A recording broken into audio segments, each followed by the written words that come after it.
Jésus-Christ. Voilà, c'est aujourd'hui même, à partir de 18h dans la salle de banquet de Ouaga 2000. Donc, dans la salle de banquet de Ouaga 2000, à partir de 18h aujourd'hui même.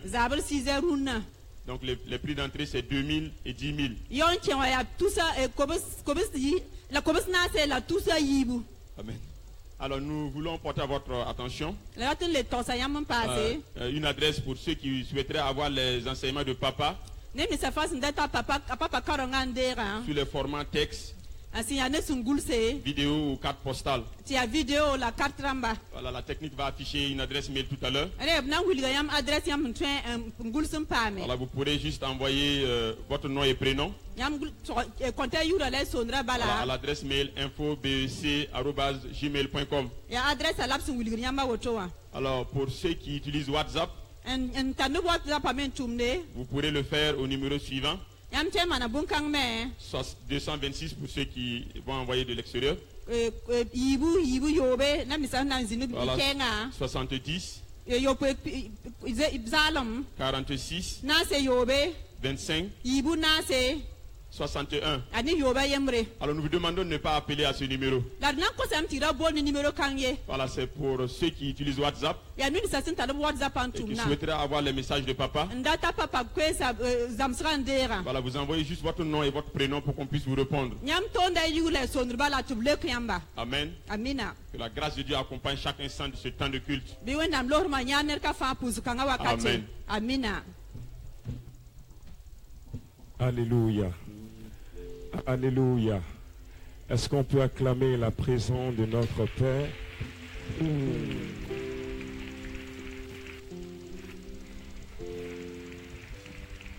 Alors nous allons donner toute la gloire à notre Père par ce cantique. Nous allons célébrer sa présence. Nous allons sa présence, c'est bien fait. Pendant ces temps de séminaire, il a été fidèle, il nous a fait du bien. C'est lui que nous célébrons ce matin. Alléluia. Je peux commencer déjà par célébrer la présence de ton Père.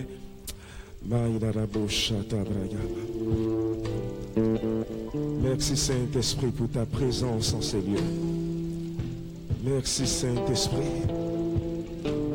Alors nous allons prendre un cantique qui dit simplement: l'adoration te revient, ma louange te revient, l'honneur te revient, toute la gloire te revient. Merci Saint-Esprit. Merci Saint-Esprit. Mon adoration te revient. Mon adoration te revient. C'est tout le cantique. Est-ce qu'on peut le prendre ensemble? Mon adoration te revient. Mon adoration te revient. Mon adoration te revient. Est-ce qu'on peut le chanter ensemble? Mon adoration te revient. Mon adoration te revient. Mon adoration te revient ce matin. Mon adoration te revient. S'il y a un adorateur dans la salle qui se lève et qui proclame mon adoration te revient. Seigneur, mon adoration te revient.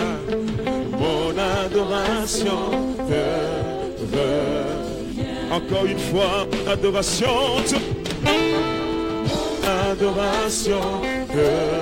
revient. Seigneur, notre adoration te revient, oui. Mon adoration te revient. Nous proclamons mon adoration te revient, oui. Mon adoration te revient. Mon adoration te revient, Saint-Esprit. Mon adoration te revient. Maintenant tu vas dire, tu en es digne. Tu en es digne. Tu en es digne. Tu en es digne. Tu en es digne. Ensemble, tu en es digne. Tu en es digne. Tu en es digne. Tu en es digne. Saint-Esprit, tu en es digne, tu en es digne. Oh oui, tu en es digne, tu en es digne, tu en es. Saint-Esprit, tu en es. Oh, tu en es digne, tu en es digne, tu en es digne, tu en es. Saint-Esprit, tu en es digne, tu en es digne. Oh oui, tu en es digne. Alors mon adoration te revient, mon adoration te revient, mon adoration te revient, mon adoration te revient. Oh, mon adoration te revient, mon adoration te revient, mon adoration te revient, mon adoration te revient. Et je proclame, tu en es digne, tu en es. Saint-Esprit, tu en es digne, tu en es digne. Oh oui, tu en es digne, tu en es digne, tu en es digne. Saint-Esprit, tu en es digne, tu en es. Toi seul mérites notre adoration, tu en es. Oh, tu en es digne, tu en es digne, tu en es digne, tu en es. Tu en es digne, tu en es. Saint-Esprit, tu en es. Saint-Esprit, tu en es. Tu en es digne, tu en es. Oh, tu en es digne, tu en es. Nous célébrons ton nom, tu en es. Tu en es digne, tu en es digne. Tu en es digne, tu en es. Mon adoration te revient, mon adoration te revient. Mon adoration te revient, mon adoration te revient. Mon adoration te revient, mon adoration te revient. Mon adoration te revient, mon adoration te revient. Acclamons notre Seigneur et notre Sauveur. Alléluia. Merci Saint-Esprit. Merci, asseyons-nous dans sa présence. Merci.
Le Saint-Esprit nous a libérés.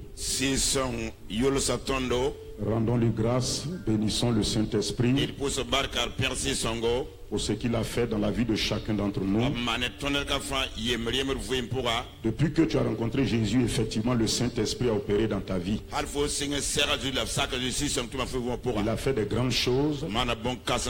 Et tout au long de cette semaine encore, le Saint-Esprit a vraiment œuvré dans nos vies. Rendons-lui grâce ce matin et demandons encore ce matin qu'il nous parle. Qui nous renouvelle encore avec la parole de Dieu, et que les temps à venir soient des temps extraordinaires avec lui. Parle au Saint-Esprit, s'il te plaît, parle à l'Esprit de Dieu. Parle au Saint-Esprit. Merci Saint-Esprit. Alléluia.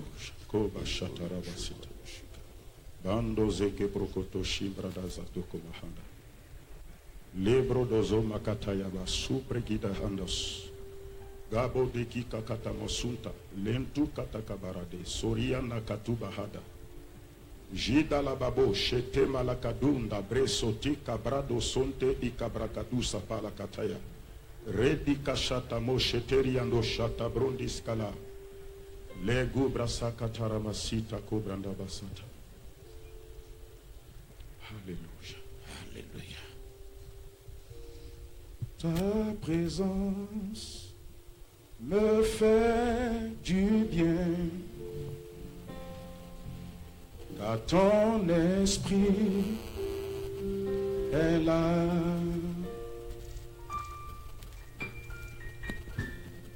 Ta présence me fait du bien, car ton esprit est là. Ta présence me fait du bien. Ta présence me fait du bien. Oh yes. Car ton esprit est là. Ta parole me fait du bien, car ton esprit est là. Car ton esprit Jesus est là. Oui, ta parole me fait du bien. Ta parole, oh Seigneur, me fait du bien, car ton esprit est là. Dis ton Saint-Nom me fait du bien, Seigneur. Ton Saint-Nom me fait du bien. Je suis dans le bonheur de ton nom, Seigneur. Car ton esprit est là.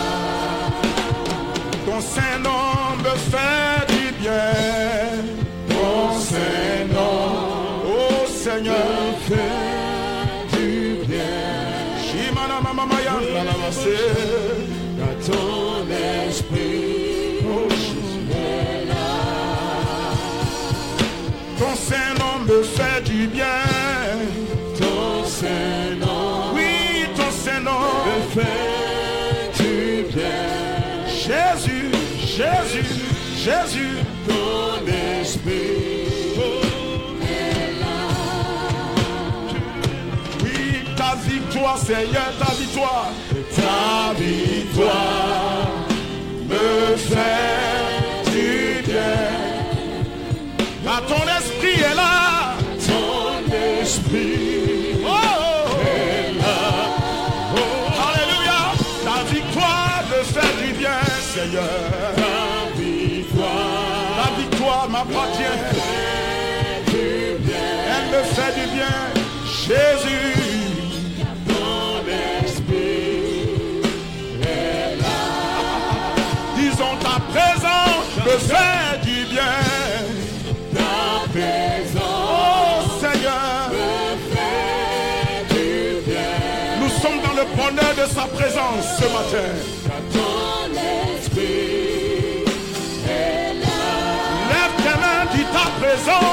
me fait du bien.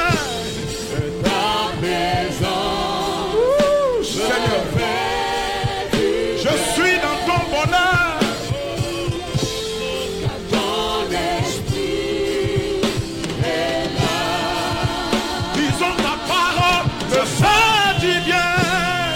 Ta parole me fait du bien. Jésus, alléluia. Ton esprit Oh, célébrons sa présence, sa parole. Ta parole me fait du bien. Jésus, fait du bien. si elle te fait du bien, célèbre la parole. Ton Célèbre sa présence. De tout mon cœur, je dis ta présence me fait du bien. ta présence Jesus, me fait du bien. Alléluia. Ton esprit est là. Shima mama yanda la basele kete. Lima mama yanda lo bosata ya baba baba. Ta présence Rima mama ya me sana baba. fait du bien. Oh Seigneur, merci de nous inonder ce matin. Ton esprit C'est ton esprit, c'est ta présence, c'est ta parole, c'est ton nom, c'est ta victoire, c'est ta gloire, c'est ton nom Seigneur. Jesus. me fait du bien. Car ton esprit est là. Ton esprit est là.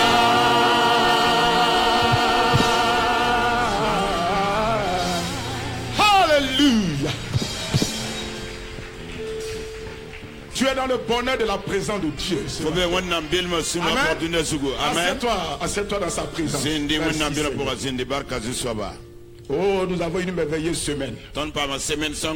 Une semaine enrichie par la parole de Dieu.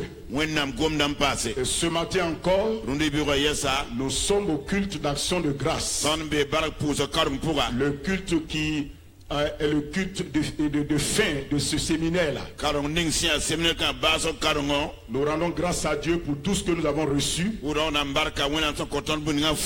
Et nous bénissons le Seigneur pour le Père spirituel qui nous a nourris par le Saint-Esprit.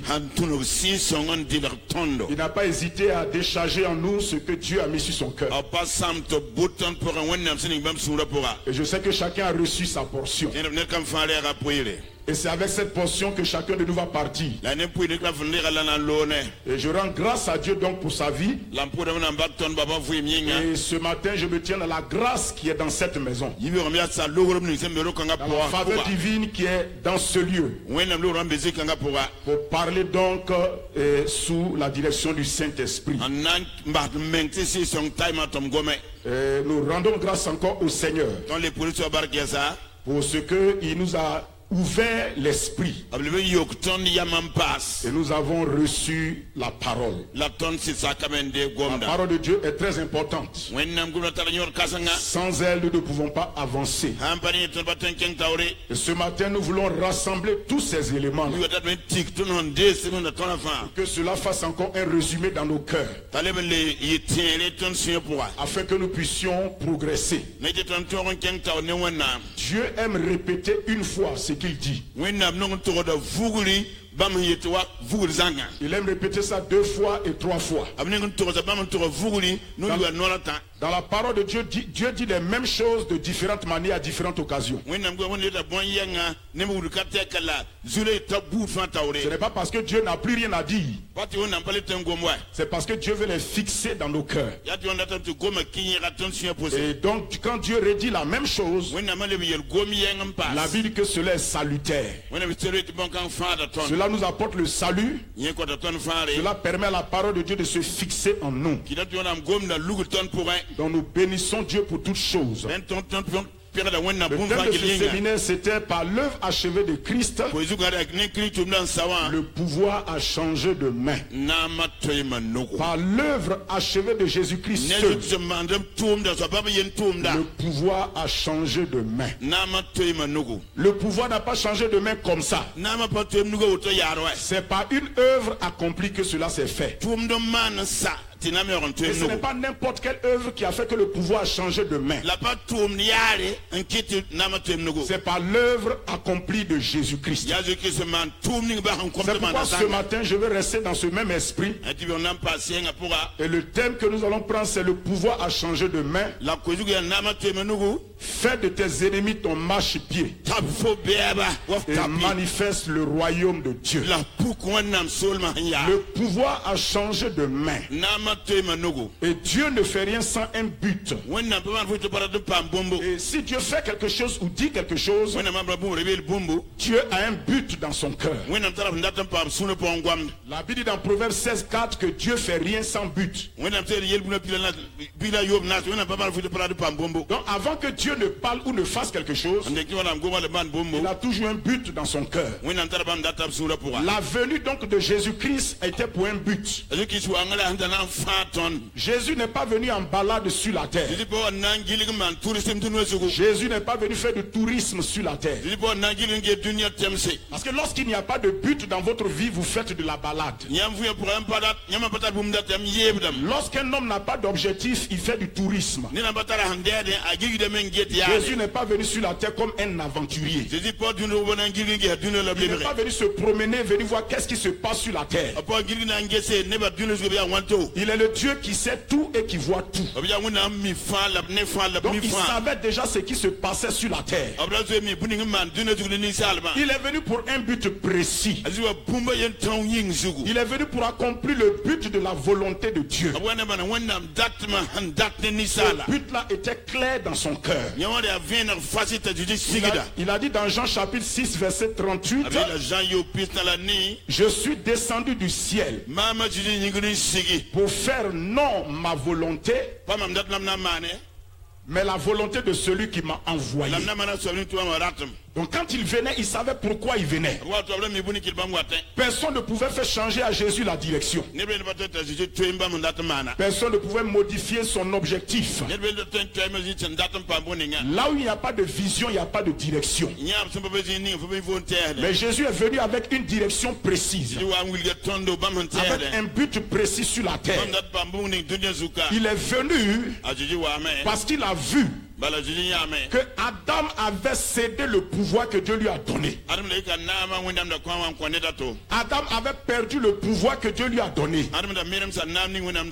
Et Jésus est venu sur la terre dans le but de venir récupérer, de venir prendre, de venir ramener ce que Adam a perdu. Quand Jésus venait sur la terre, l'homme avait déjà perdu ce que Dieu lui a donné. Et c'est pourquoi quand Jésus est venu sur la terre, il va venir exceptionnellement pour restaurer le pouvoir dans les mains de l'homme. Parce que l'homme ne pouvait pas lui-même récupérer ce pouvoir. L'homme ne pouvait pas lui-même prendre ce pouvoir qu'il a perdu. Il fallait quelqu'un de supérieur à l'homme. Mais non seulement quelqu'un de supérieur à l'homme, mais quelqu'un qui est supérieur à celui qui détenait maintenant le pouvoir. Il ne fallait pas que Jésus soit seulement supérieur aux hommes, mais qu'il soit supérieur à celui qui avait maintenant le pouvoir. C'est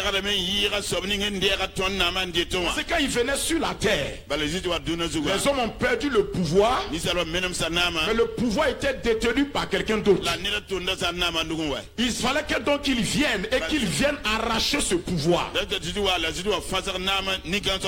Alors c'est pourquoi mon frère, ma soeur, quand Jésus-Christ est donc venu, lisons dans Genèse chapitre 1 verset 26 à 28. Genèse 1 26 à 28. Genèse chapitre 1 verset 26 à 28.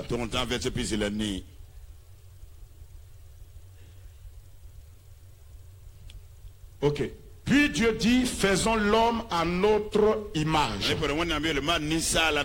selon notre ressemblance, et qu'il domine sur les poissons de la mer, sur les oiseaux du ciel, sur le bétail, sur toute la terre, et sur tous les reptiles qui rampent sur la terre. Verset 27, Dieu créa l'homme à son image, il le créa à l'image de Dieu, il créa l'homme et la femme.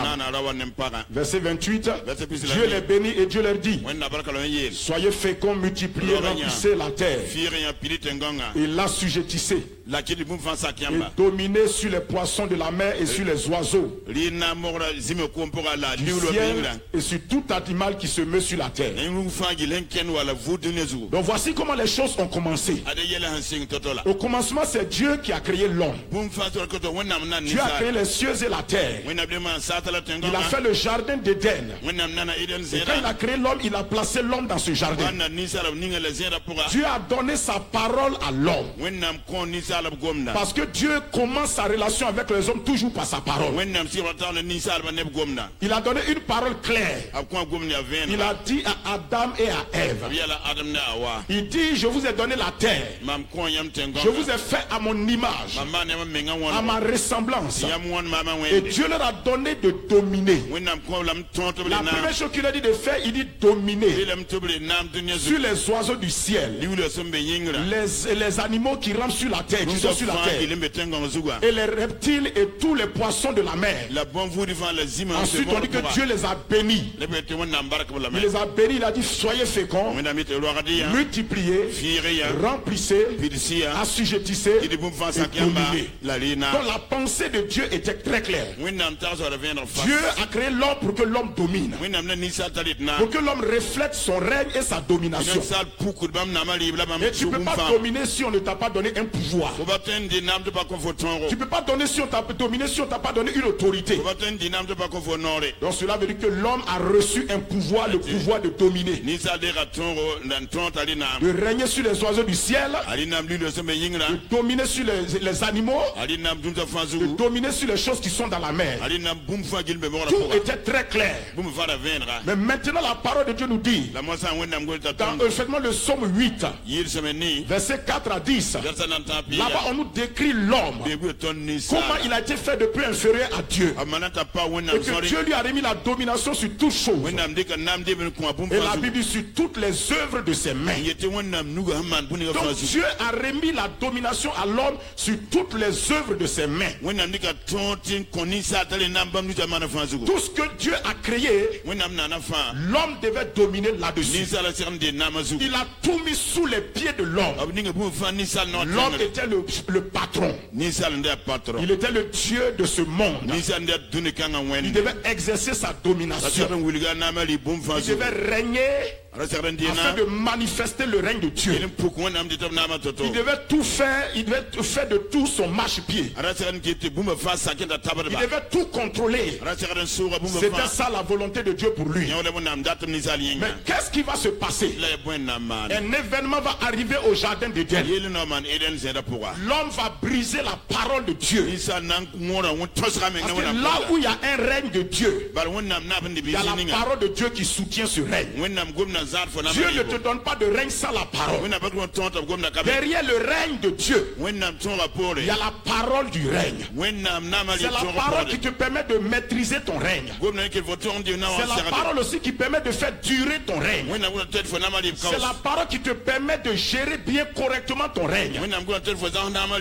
Toute chose a son mode d'emploi. Le règne que Dieu a donné à l'homme avait un mode d'emploi qui était la parole de Dieu. L'homme devait surveiller la parole. Si tu ne surveilles pas la parole de Dieu, ce que Dieu t'a donné, tu perds ça. La parole de Dieu permet de garder, mais elle permet de cultiver et d'entretenir ce que Dieu nous donne.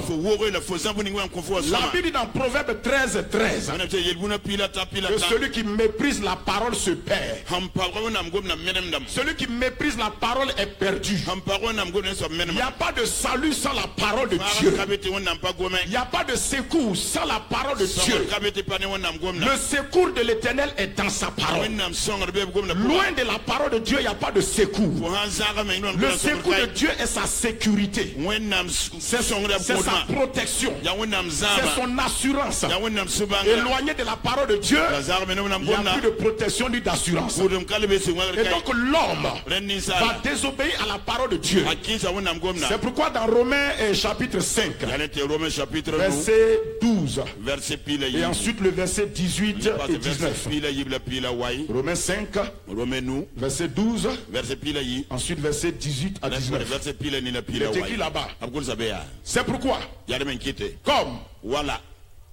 Romains 5 verset 12. C'est pourquoi comme par un seul homme le péché est entré dans le monde, et par le péché la mort, et qu'ainsi la mort s'est étendue sur tous les hommes parce que tous ont péché.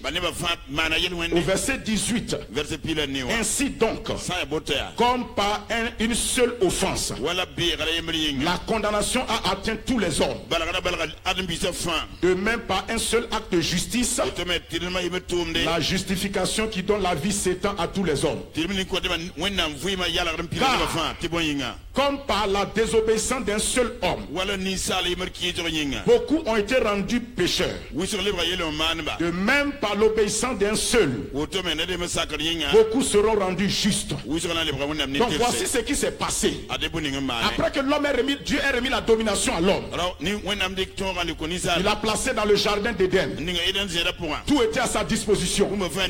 Il lui a donné la parole du règne. La Bible nous raconte ce qui s'est passé dans le passage de Romains.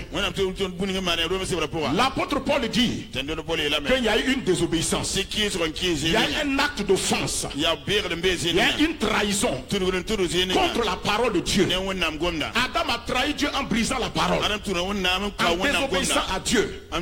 Vous savez, frères et sœurs, il y a deux actes importants qui ont influencé l'histoire de l'humanité. Il faut le retenir clairement. Il y a la désobéissance d'Adam et il y a l'obéissance de Jésus-Christ. C'est les deux actions qui ont influencé l'histoire spirituelle de l'humanité. Et là où l'histoire spirituelle est influencée, l'histoire physique aussi est influencée. Lorsque le spirituel est influencé, le naturel est influencé. Lorsque le surnaturel est modifié, le naturel aussi connaît des changements. Écoutez-moi très bien. La désobéissance d'Adam, c'est ce qui va marquer un tournant désagréable pour l'histoire de l'humanité. Mais l'obéissance de Jésus-Christ va marquer un tournant agréable. Voici les deux actions. Voici les deux événements. Ce sont par rapport à ces deux événements que nous devons situer notre relation avec Dieu. La désobéissance d'Adam et l'obéissance de Jésus-Christ. Premièrement, les hommes ont été affectés par la désobéissance d'Adam. L'apôtre Paul dit par la désobéissance d'un seul, beaucoup ont été touchés. Mais il dit par l'obéissance d'un seul également. Si la désobéissance a affecté l'humanité, cela veut dire que l'obéissance de Jésus va affecter aussi l'humanité. Le premier Adam a désobéi et ça a touché l'humanité. C'est pourquoi pour changer l'histoire de l'humanité, Dieu envoie un autre Adam. Si Adam a affecté l'histoire de l'humanité négativement, il faut un autre Adam qui va affecter l'histoire de l'humanité mais positivement. Et c'est ce qui s'est passé. Quand Adam a désobéi, tous les hommes ont été rendus pécheurs. Pécheur veut dire quoi? Ça veut dire que la nature satanique est rentrée en nous. Et la mort s'est introduite. Là où la nature de Satan rentre, il y a la mort qui vient. Et la mort, c'est la séparation avec Dieu. Et quand tu es séparé de Dieu, tu n'es plus sous l'autorité de Dieu, tu es directement esclave d'une autre autorité. qui est le diable. Donc Satan, voyant que les hommes ont désobéi, séparés de Dieu, ils ont sa nature en eux. Il a commencé à les oppresser, commencé à les contrôler, commencé à les dominer. Parce qu'il y a des raisons qui ont poussé Jésus à venir. Il faut savoir quelle est la raison précise. Quelle est la raison qui a poussé Christ à venir. C'est la désobéissance d'Adam. Mais cette désobéissance-là a engendré des douleurs, des souffrances, des difficultés. Parce que le pouvoir est passé dans la main de quelqu'un d'autre. Le diable, le serpent ancien, le destructeur, le voleur, le tueur, l'égorgeur des vies, le destructeur des destinées. Et quand quelque chose tombe dans la main de Satan, ce n'est jamais glorifié, mais c'est humilié, c'est honni. Tout ce qui tombe dans la main de Satan n'est jamais élevé, ne connaît jamais la promotion. Satan ne donne pas la promotion à quelqu'un. Satan exploite les gens pour son propre bien. Alléluia. Alléluia. Alléluia. Alléluia. Et quand cela s'est fait, les hommes étaient oppressés par l'ennemi, sous la domination des ténèbres. Et l'image aussi qui nous permet de voir ça. Vous savez, quand Dieu a envoyé Moïse en Égypte, Dieu a dit à Moïse, j'ai vu la souffrance de mon peuple qui est où ça en Égypte. Il dit mon peuple là est en Égypte. Mon peuple se trouve en Égypte. J'ai des gens qui m'appartiennent, qui sont en Égypte. L'Égypte est contrôlée par Pharaon, qui était le prince d'Égypte, le dieu d'Égypte en ce moment. Il dominait tout l'Égypte. Et qu'est-ce qu'il a fait? Lorsque Pharaon a réalisé qu'il détenait le pouvoir sur le peuple de Dieu en Égypte, il a commencé à les maltraiter, il a commencé à les dominer. Écoutez mon frère et soeur, c'est pourquoi le pouvoir a changé de main. Tu dois prendre conscience que le pouvoir est maintenant dans ta main, et tu dois commencer à l'utiliser convenablement, efficacement et sérieusement. Pharaon a réalisé que malgré le nombre du peuple, mais le pouvoir est dans sa main. Il a commencé à les oppresser. Et quand il les oppressait, Dieu dit, c'est Dieu même qui dit, Dieu est au ciel, et il constate ce que Satan fait avec le pouvoir qu'il a volé à Adam. Il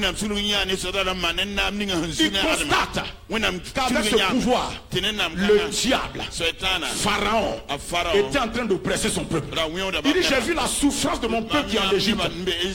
J'ai entendu ses cris, je connais ses douleurs. Il y a 3 mots importants. Quand le diable a vu qu'il avait maintenant la domination sur le monde, il a commencé à dominer, à oppresser les gens. Et quand Satan sévit, il y a 3 choses importantes qui se manifestent.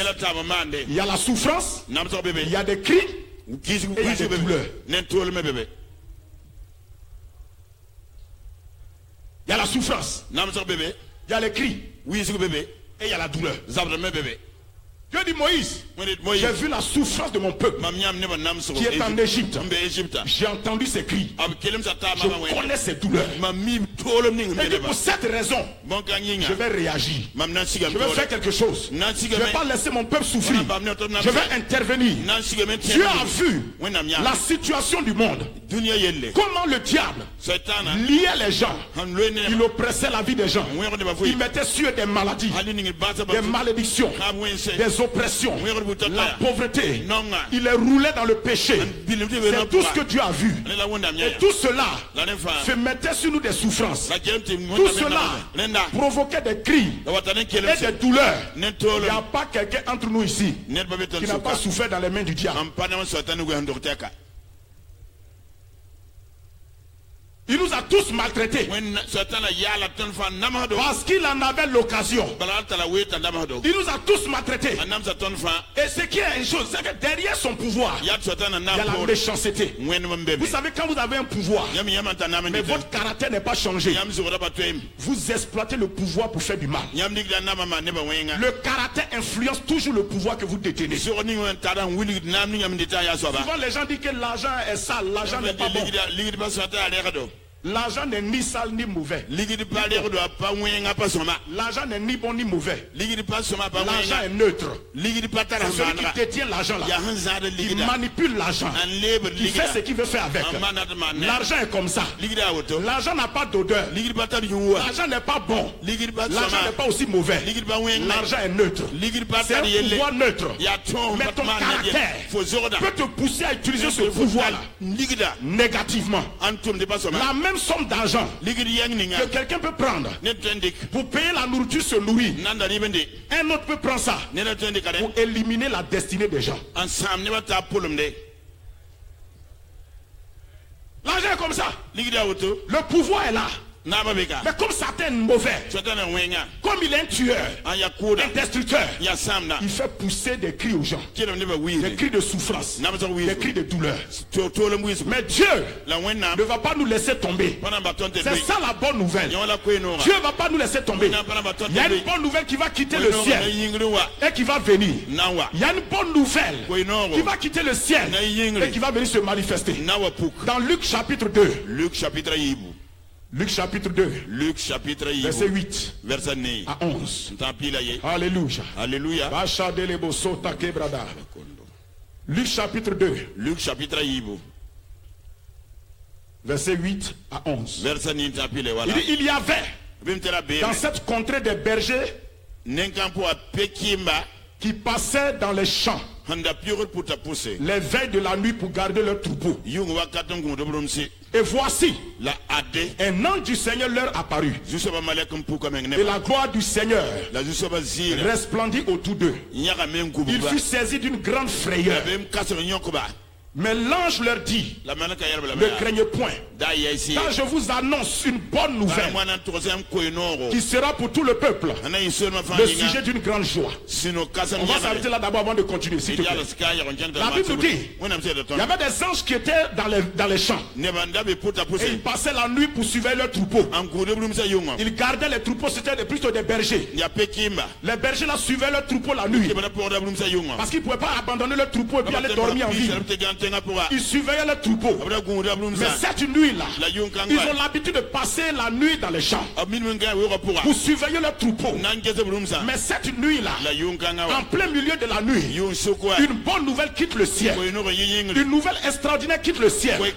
Un ange est mandaté particulièrement. Et Dieu dit à l'ange, ne va pas chez les rois, ne va pas chez les intellectuels, ne va pas chez les savants, va chez les bergers.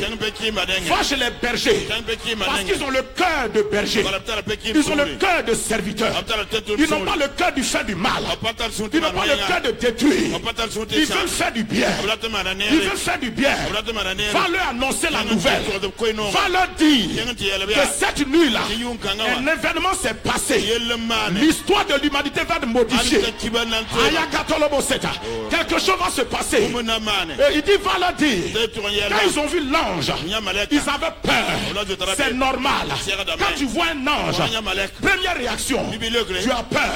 Mais l'ange leur a dit, ne craignez pas. Pourquoi ne craignez pas? Parce qu'il y a une bonne nouvelle. Il y a une bonne nouvelle. Et cette bonne nouvelle, si vous l'entendez, séchez vos larmes. Ne pleurez plus. Ne gémissez plus. Arrêtez de crier. Arrêtez vos douleurs. Cessez de souffrir. Une bonne nouvelle est venue.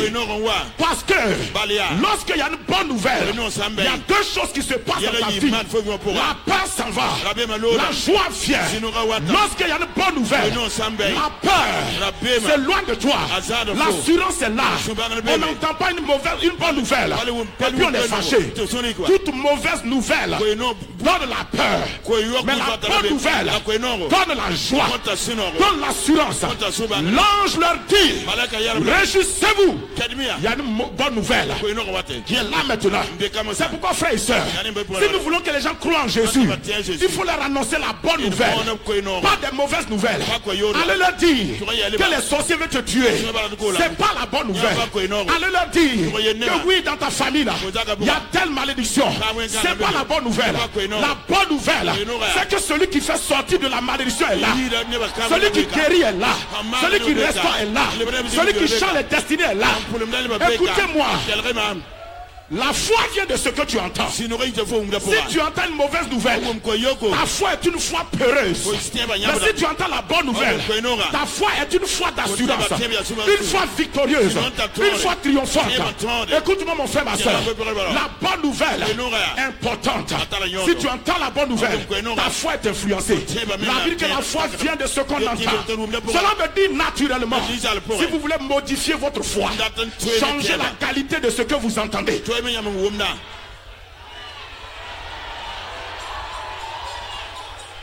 Tu ne peux pas entendre des choses basses et puis que ta foi sera en haut. Non, mon frère, ma soeur. C'est le message que tu entends. C'est ça qui affecte ta foi. Et durant cette semaine, le message qu'on a entendu, les paroles qu'on a reçues sont des paroles esprit, des paroles de vie. Et notre foi a été restaurée, a été ranimée. Les foi qui dormaient là ont été renouvelées. La parole de Dieu est le réanimateur de la foi.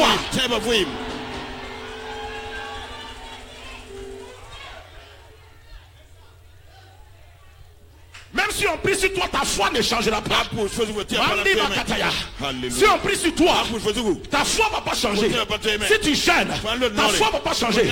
Chaque chose a son remède. Le remède pour guérir la foi, c'est la parole. La parole pure, la parole parfaite, la parole de révélation, la vraie nourriture. C'est pas n'importe quoi. Il y a trop de messages aujourd'hui qui ne lèvent pas la foi du peuple.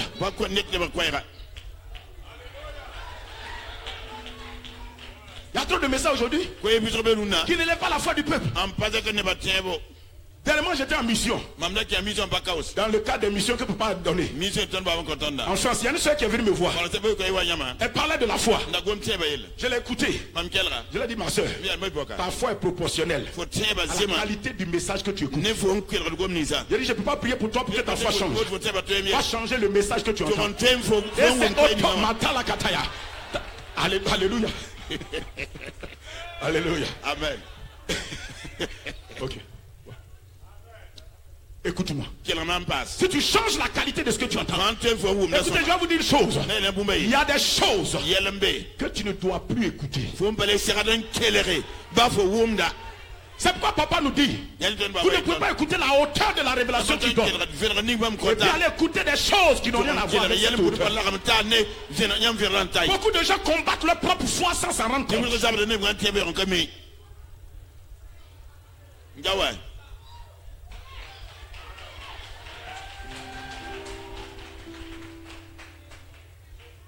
Chaque jour, ce que tu mets dans tes oreilles là, c'est ça qui élève ta foi. Ou qui abaisse ta foi. Ce n'est pas magique. Il n'y a pas de magie dans le christianisme. Il y a des principes à suivre. Il y a des principes à respecter. Il n'y a pas de magie. Le temps est venu, peuple de Dieu, où on nous a proposé qu'on peut tout faire par la prière de quelqu'un sur nous. C'est faux. Nous sommes en train de retourner au principe simple de la parole de Dieu. Ce que l'église primitive a utilisé là, Dieu est en train de nous ramener là-dedans. Alors mon frère, ma soeur, l'ange dit au berger, aujourd'hui, je vous annonce une bonne nouvelle. N'ayez pas peur, soyez rassurés, mais ne soyez pas effrayés. Il dit, cette bonne nouvelle c'est quoi? Je peux avoir le verset s'il te plaît? Le verset 10 et 11 je crois. Ok. Voilà, il dit cette bonne nouvelle qui sera pour tout le peuple le sujet d'une grande joie, oui. Il dit c'est qu'aujourd'hui, regardez, faites attention. C'est qu'aujourd'hui, dans la ville de David, il est né un sauveur. Hein? Non, c'est pas ce qu'il a dit. Le petit mot là, c'est très puissant. Il dit c'est qu'aujourd'hui, dans la ville de David, dans la même ville où vous êtes là, le sauveur est né. Vous ne savez pas. La solution est près de toi. Depuis que Jésus-Christ est venu sur la terre, la solution est près de tous les êtres humains. Mais ils ne le savent pas. C'est pourquoi nous devons aller témoigner, évangéliser. Le témoignage, l'évangélisation ne fait pas venir la solution, mais dévoile la solution qui est là.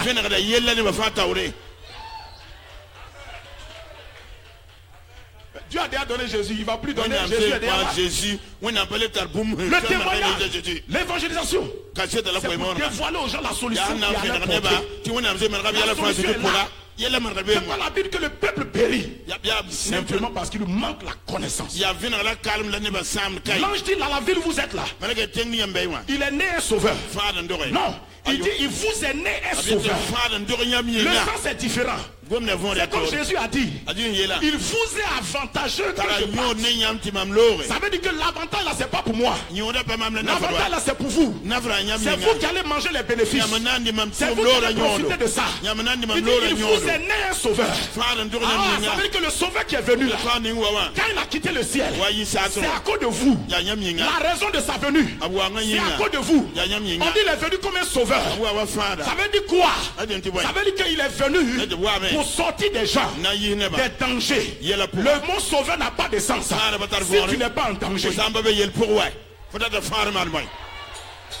Jésus a dit je ne suis pas venu pour les bien portants. Si tout le monde est bien portant, ma présence sur la terre n'a pas de sens. Mais je suis venu pour les pécheurs, pour les malades, pour les opprimés, pour ceux qui sont oppressés. Il vous est né un sauveur. Écoutez-moi, laissez-moi vous dire une chose. Dans la pensée de Dieu dans ce passage, Dieu veut que chacun de nous se rende propriétaire du Sauveur. Ça veut dire ce que ça veut dire. Voilà. Il vous a né un sauveur. Ça veut dire que c'est effectivement à cause des dangers qui te guettent là. C'est à cause des dangers dans lesquels tu es que le sauveur là est venu. C'est trop fort. C'est à cause de ça il est venu. Écoutez-moi. Faites travailler Jésus s'il vous plaît.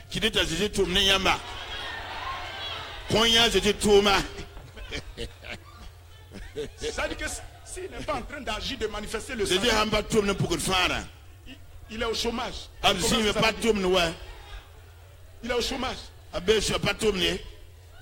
Écoute, c'est pourquoi il a travaillé dans ta vie. Maintenant, pourquoi on dit d'intensifier le témoignage, l'évangélisation et la mission, ça met le sauveur au travail. Ça le met au travail. Sinon il est sans emploi. C'est pourquoi quand on est concentré dans l'église, on ne voit pas la dimension du sauveur. Parce que la plupart de nous, on est sauvés. On a expérimenté le sauveur. Beaucoup de choses ont été faites dans nos vies. Mais dehors, les gens ont besoin de l'expérimenter. Il vous est né un sauveur. Un sauveur. Il vous est né. Il faut arrêter de suivre. Il est né un sauveur. C'est pour moi. C'est à cause de moi pour le sauver. Donc Dieu, c'est toi que Dieu a vu. Il a envoyé Jésus.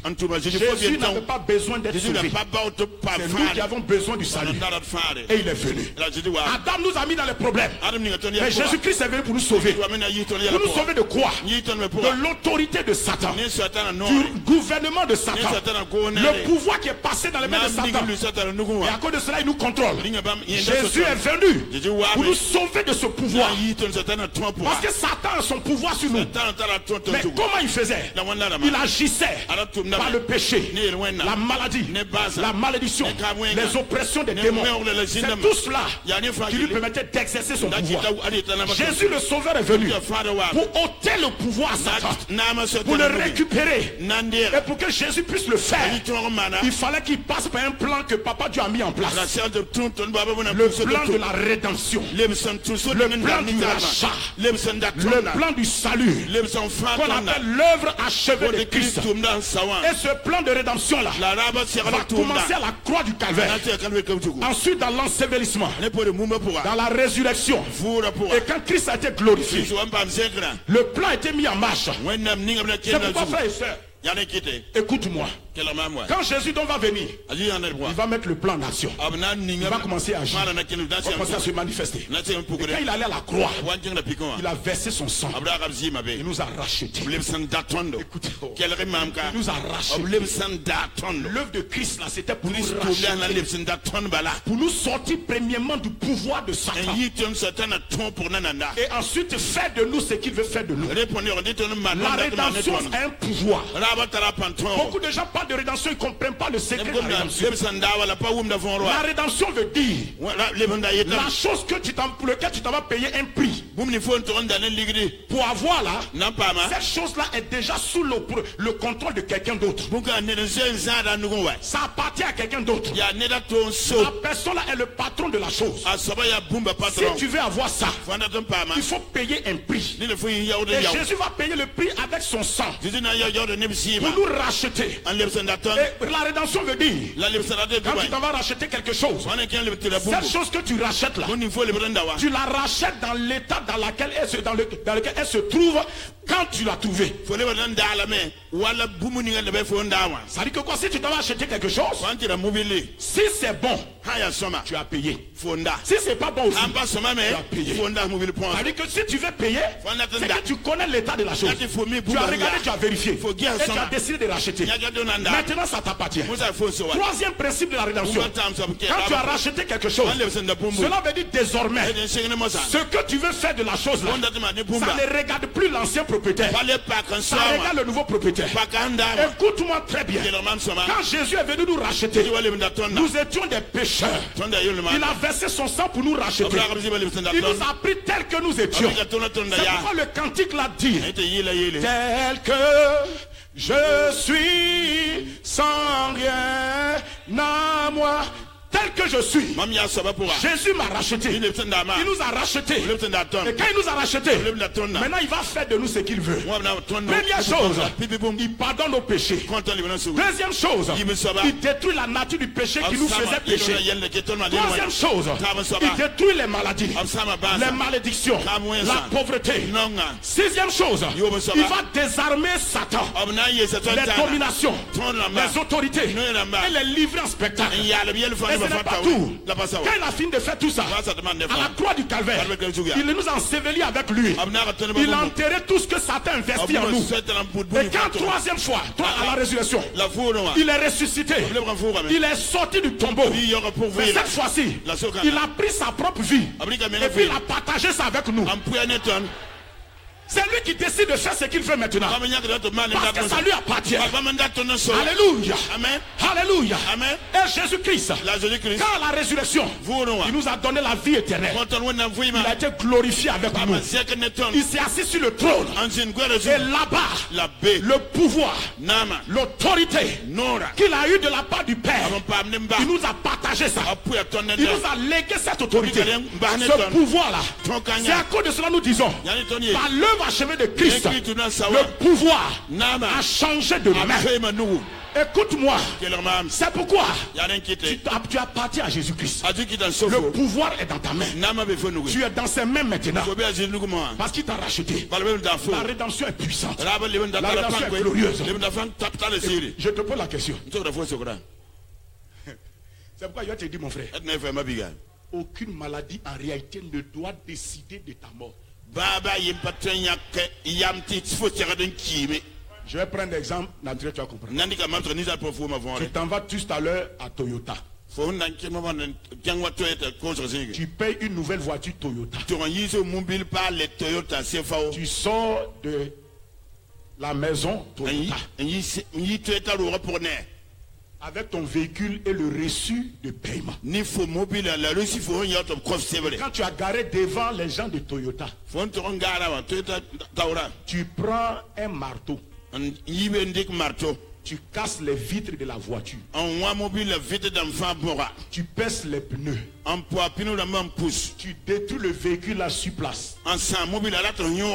Les gens de Toyota qui t'ont vendu la voiture, même s'ils ne sont pas contents, ils n'ont rien à dire. Tu comprends ce que ça veut dire? Je vais vous montrer jusqu'à quel point Satan n'a plus rien à dire. C'est nous maintenant qui avons à dire. Même si tu es fâché, même s'ils ne sont pas contents, ils vont dire on ne peut rien faire. Parce que tu as payé, tu as racheté, tu as enlevé ça de leur pouvoir, c'est passé de ton pouvoir à ton pouvoir. Maintenant c'est toi qui gères, c'est toi qui exerces ça. C'est ce que Jésus a fait. Quand Jésus nous a racheté de Satan, des malédictions, des maladies, de la pauvreté, Satan n'a plus le droit de décider. En fait, si tu quittes la terre aujourd'hui, La maladie n'a pas le droit de décider. Si tu vas mourir aujourd'hui, tu ne meurs pas. Souvent les gens disent, c'est quoi, écoutez-moi. Souvent les gens, à la fin de l'année comme ça, les gens, les sorciers ont fait ça. Mais ça c'est trop bas, ça c'est pas l'évangile. Ça c'est pas l'évangile ça. Mais les sorciers n'ont pas le droit de décider si la fin d'année là tu meurs ou tu meurs pas. Ce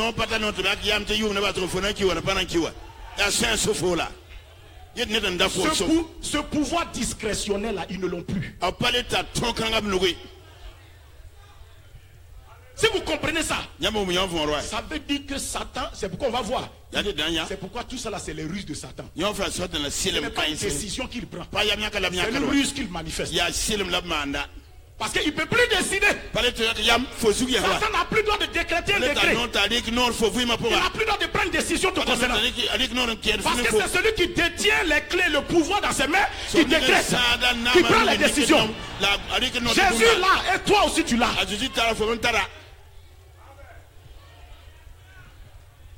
Ou bien? Souvent il faut dire à la maladie, tu n'as même pas le droit de me tuer. Tu n'as plus ce droit. Même si tu n'es pas content, tu ne peux pas me tuer. Il a menti menti il a menti Satan est un menteur.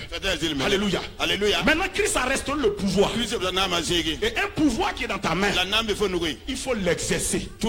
Si tu ne l'exerces pas, tu as l'impression que tu ne l'as pas. Si tu ne l'exerces pas, tu as l'impression que tu ne possèdes rien. Il faut exercer le pouvoir pour que ça marche. Il n'y a pas 1000 mots pour un pouvoir, il faut l'exercer. Si tu n'exerces pas le pouvoir, même celui qui n'a pas le pouvoir va avoir le pouvoir sur toi. Si je te remets 100 000 francs tout de suite, on dit Amen. Je peux te remettre 100 000 francs. Voilà. Il y a des gens, leur foi est dangereuse. Là, ils sont prêts comme ça. Alléluia. Alléluia. Écoute-moi. Si je te remets 100 000 francs, quand je te donne les 100 000 francs, tu as le pouvoir de l'utiliser. Ça t'appartient. Il y a des gens qui épargnent trop leur argent. C'est à cause ça ils n'ont pas trop d'argent. Il y a des gens qui n'aiment pas sortir leur argent. C'est pourquoi ça s'arrête pas. Le chrétien doit apprendre à sortir son argent dans les dîmes et les offrandes, dans les semences, dans la mission, dans l'évangélisation, dans le témoignage. Quand tu sors ton argent, tu es en train d'exercer le pouvoir. Tu es en train d'activer ce pouvoir-là. Mais si tu ne l'utilises pas, les bénéfices qui sont attachés aux 100 000 francs là, tu ne vas jamais manger. 100 000 francs là, ça peut, tu peux avoir ça dans ta poche et tu es en train de mourir de faim. Tu peux avoir ça dans ta poche et puis tu es en train de mourir quelque part. Papa racontait une histoire d'un vendeur de bœufs, voilà, qui avait de l'argent sous son boubou. On l'amène à l'hôpital. Il souffre de palu. Dis avec moi palu. C'est même pas grave. Il peut guérir. La solution est là. Le pouvoir de payer l'ordonnance est là. De se soigner est là. On lui demande. Il dit n'a pas l'argent. Ça c'est un avarisme dans le pouvoir. Et beaucoup de chrétiens sont avares. Quand ils sont oppressés la nuit, au lieu d'utiliser leur pouvoir, ils conservent leur pouvoir. Et ils appellent le pasteur d'utiliser son pouvoir pour eux. S'il y a quelque chose qu'on n'économise pas, c'est le pouvoir. Il faut l'exercer. C'est à cause ça que tu as l'impression toujours que c'est le pasteur qui a le pouvoir et que toi tu ne l'as pas. Parce que tu fais économie de pouvoir. Tu fais gestion économique du pouvoir. Utilise le pouvoir. Relâche le pouvoir. Or, si tu t'arrêtes et tu parles à cet esprit qui est venu t'attaquer la nuit, tu vas voir que l'esprit là, il va partir. Parce qu'il sait que tu as le pouvoir. Alléluia.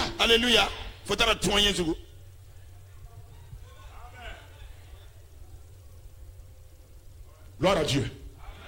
Nous sommes tous en train d'être éclairés, afin que chaque chrétien prenne sa responsabilité pour exercer le pouvoir. Donc le pouvoir doit être exercé.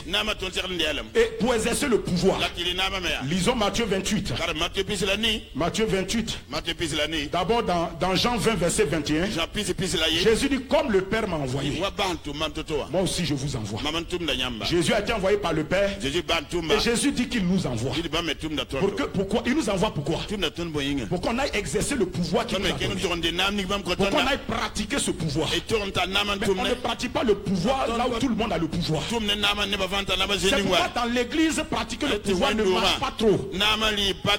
Chaque pouvoir a son terrain d'exercice. Et c'est dans l'intensification du témoignage, de l'évangélisation de la mission, que le pouvoir s'exerce. Écoutez-moi, quand tout le monde a le pouvoir, personne ne veut obéir au pouvoir de quelqu'un. Mais va là où les gens n'ont pas le pouvoir. Tu dois apprécier ton pouvoir. Tu ne peux pas, écoutez-moi, la lumière ne peut pas éclairer la lumière. La lumière n'éclaire pas la lumière. Mais la lumière s'accorde avec la lumière. Elle n'éclaire pas la lumière. Quand deux lumières se rencontrent, on ne parle pas de pouvoir, on parle de communion. Il dit, puisque papa est dans la lumière, et nous aussi nous sommes dans la lumière, nous sommes en communion les uns avec les autres.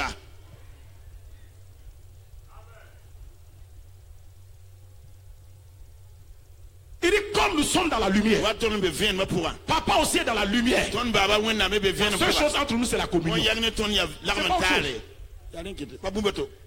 Le lieu où tu dois exercer le pouvoir, ce n'est pas là où les gens aussi ont le pouvoir. C'est là où les gens ont besoin du pouvoir. Et quand tu vas l'exercer, tu vas voir que la grâce de Dieu va se manifester. Donc le pouvoir doit être exercé, mais sur la base des instructions du Seigneur. Tu peux exercer le pouvoir n'importe comment. Il y a son mode d'emploi. C'est pas dans Matthieu 28, 18 à 20. On peut la voir s'il vous plaît. Matthieu 28, 18 à 20. Voilà. Il dit là-bas, il dit, tout pouvoir m'a été donné dans le ciel et sur la terre. Voilà, Jésus dit tout pouvoir, le pouvoir absolu m'a été donné dans le ciel et sur la terre. Ça veut dire que désormais dans le ciel et sur la terre, il y a une seule personne à qui papa Dieu a remis tout. C'est Jésus-Christ. Maintenant c'est Jésus qui nous a délégué le pouvoir, parce qu'il est la tête au ciel. Nous sommes les pieds, le corps sur la terre. Jésus descendra plus exercer le pouvoir sur la terre. Pendant le temps de sa vie terrestre, il a exercé le pouvoir. Quand il est parti, il a laissé le pouvoir à l'église. Le pouvoir de la tête appartient maintenant au corps. Il dit d'utiliser ce pouvoir, d'exploiter ce pouvoir. Et c'est quoi il nous dit? Ce pouvoir-là doit obéir à ses instructions, parce que c'est lui qui nous envoie. Nous ne nous sommes pas envoyés nous-mêmes. Quand vous lisez les évangiles de Jean surtout, vous allez voir que Jésus parle tout le temps dans son langage que celui qui m'a envoyé, le Père qui m'a envoyé. Je ne suis pas venu de moi-même. Jésus exerçait son ministère sur la terre, son pouvoir sur la terre, dans la conscience qu'il a été envoyé par le Père, que le Père céleste l'a envoyé. Et quand il est arrivé, il suivait les instructions du Père. Tu peux pas exercer le pouvoir n'importe comment. Tu dois obéir aux principes de Dieu, les principes de sa parole, les instructions de sa parole. Tu ne peux pas te lever, prendre le pouvoir, faire ce que tu veux avec. C'est pas beaucoup de gens pensent que parce qu'ils ont le pouvoir, ils peuvent faire ce qu'ils veulent avec. Non, mon frère, ma soeur, il y a des principes que le pouvoir de Jésus suit. Et le pouvoir de Jésus obéit à ça. C'est pourquoi mon frère, ma soeur, il dit voici maintenant, allez. Voici les instructions qu'il me donne. Il dit pour que tu exerces le pouvoir là, allez, faut partir. Si on n'obéit pas, on ne va pas, on ne peut pas exercer le pouvoir. Il dit allez. Et quand vous allez partir, deuxième principe, faites de toutes les nations des disciples. Pourquoi il dit ça? Parce que les nations qu'on s'en va rencontrer sont déjà les disciples de quelqu'un d'autre. Ils ont leur manière de parler. Comme ils sont disciples de quelqu'un d'autre. Ils sont disciples du diable. Et disciples aussi du monde. Donc ils parlent comme le monde. Écoutez, comment on reconnaît que quelqu'un est disciple de quelqu'un? Par sa manière de penser, sa manière de parler, sa manière d'agir. Parce qu'un disciple normal copie toujours la pensée de son maître. Il copie toujours la parole de son maître. Il copie toujours les actions de son maître. Il y a des gens qui ont honte de copier les paroles de leur maître, les actions de leur maître, les pensées de leur maître. Un disciple, c'est quelqu'un qui a reconnu quelqu'un. Il sait que la personne a possède quelque chose et que la personne peut l'aider. La personne peut élever sa destinée. Il voit que la personne a réussi dans son domaine. Et il dit, si je suis la personne là, elle va faire de moi un expert comme elle est experte. C'est pourquoi, en réalité, ce n'est pas le maître qui choisit le disciple. C'est le disciple qui choisit qui sera son maître. Parce que quelqu'un qui n'a rien vu en toi ne peut pas te prendre comme son maître. C'est pourquoi arrêtons d'appeler les gens papa, maman. Tu appelles quelqu'un papa là. Tu le connais où? Tu l'as vu où ça? Il est expert. Est-ce que c'est qu'il a là, ça peut t'influencer? Ça peut t'affecter. Il faut suivre quelqu'un parce que Dieu te dit de le suivre. Tu l'observes, tu regardes, et puis tu le suis. Tu décides qu'il soit ton maître. Jésus dit, le disciple n'est pas supérieur au maître. Mais tout disciple qui rentre dans son accomplissement sera semblable au maître. Écoute mon frère et soeur, ce n'est pas un homme qui choisit qui sera son enfant spirituel. C'est l'enfant spirituel qui décide qui sera son père spirituel. Parce qu'il a vu quelque chose en toi. C'est ça mon frère, ma soeur. L'an 2000, janvier 2000, je priais un matin à Boaké. Je devais rentrer dans le ministère. Et pendant que je priais, j'avais déjà entendu parler du papa. Il faisait les réunions du full gospel déjà. Et il venait plusieurs fois là-bas. Et quand je devais rentrer dans le ministère, je l'ai écouté plusieurs fois, je suis allé à ces réunions. Quand je vais commencer le ministère, c'était la période où il y a une mouvance de jeunes qui se sont levés dans le ministère au pays. On voyait certains avancer, mais certains aussi ils tournaient en rond. Et ce matin-là, je priais. Dans mon culte matinal, le Saint-Esprit m'a parlé. Il dit que j'ai dit que les jeunes gens auront des visions. Il dit tu es jeune, tu vas commencer le ministère. Mais il y a deux choses importantes. Il faut que tu aies ça. Sinon tu vas avoir des problèmes. Il dit il te faut un père. Deuxième chose, il te faut une vision dans laquelle tu vas opérer.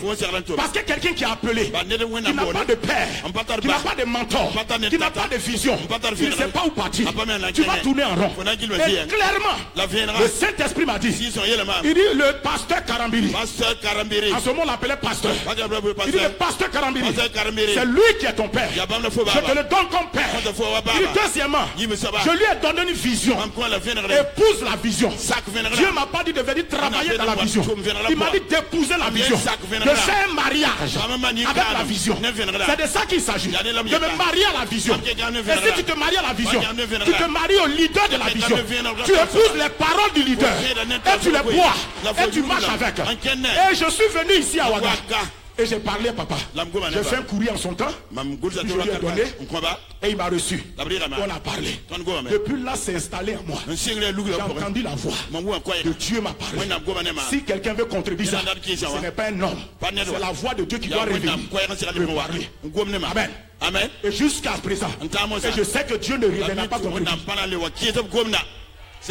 Dieu n'est pas comme ça. Et puis demain il est comme si. Il est comme ça. Et puis demain il est comme si. L'inconstance ne se trouve pas en Dieu.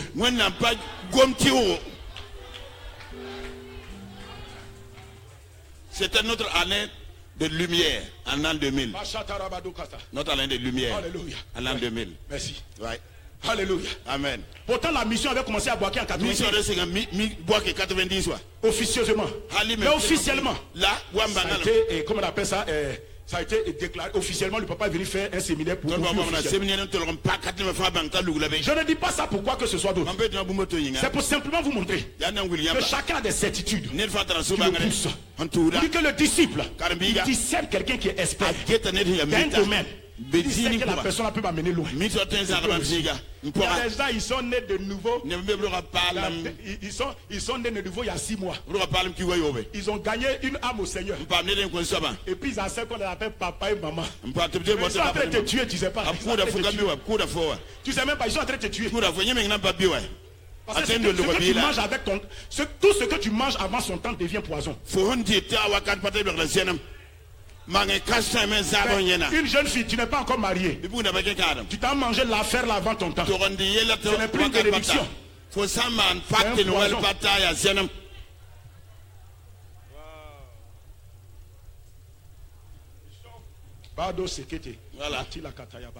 Voilà. C'est ça, non? Ah, il dit que tu fêtes Pâques avant que Noël n'arrive. Ah, c'est le problème. Frédéric. Acclamez Dieu pour l'interprète. Alléluia. Il fait des nations des disciples. Et comment on fait quelqu'un disciple? Il dit les instructions. Ça, c'est les instructions pour exercer le pouvoir. C'est dans cet esprit qu'on doit aller. Il dit faites des nations des disciples. Enseignez-les à observer ce que je vous ai dit. Il faut leur enseigner à observer ce que je vous ai prescrit. Jésus n'a pas dit d'enseigner ce qu'il a prescrit. Il a dit d'enseigner les gens à observer ce qu'il a prescrit. Très souvent, nos enseignements là, on prêche ce que Jésus a prescrit. On n'enseigne pas comment pratiquer. C'est ce qui fait que les gens reçoivent la parole, mais maintenant ils ne savent plus comment se débrouiller. Il dit qu'il faut que ça soit pratique. Il dit enseignez-leur à observer ce que je vous ai prescrit. Il dit voici je suis avec vous. Je suis avec vous. Voici les choses qu'il nous donne pour exercer. Ça, ce sont les instructions. Instructions d'obéissance. Allez. Instruction. Le fait des nations, lui c'est disciple. Pas nos disciples. Lui-même c'est disciple. Troisième chose, enseignez-leur. Nourrissez-les dans la parole. La parole pratique. La parole utilisable. La parole consommable. La parole effective. La parole qui peut faire son travail. Il dit faites ça. Il dit je suis avec vous. Donc voici tout ce qui entoure l'exercice de nos pouvoirs. C'est avec ces garanties là qu'on passe sur le terrain pour exercer le pouvoir pratiquement, pour le manifester. Et je vais donner des éléments, les clés qui permettent d'exercer le pouvoir afin de pouvoir dompter, dépouiller l'ennemi, l'homme fort que Jésus a déjà vaincu. Quand Jésus l'a vaincu, il avait toutes ses armes, mais Jésus l'a dépouillé, l'a désarmé de ses armes, l'a dépouillé de tout ce qu'il avait. La Bible dit il a désarmé les dominations, les autorités, il les a livrées en spectacle, triomphant d'elles par la croix. Donc l'homme fort que Jésus a affronté là, écoute-moi bien, il était bien armé, il avait ses dépouilles, il gardait bien sa maison. C'est pourquoi c'est Jésus qui allait l'affronter. Quand Jésus, l'homme plus fort, est arrivé sur le terrain, ça c'est dans Luc 11 verset 21, 22, 23, vous pouvez lire ça après. Quand Jésus l'a affronté sur le terrain, Jésus l'a désarmé, il lui a enlevé toutes ses armes, il a dépouillé et il a pillé les biens qui étaient dans la maison.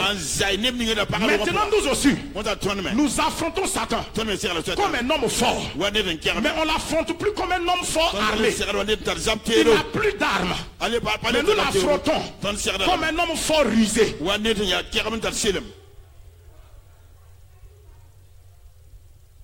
Il n'a plus d'armes.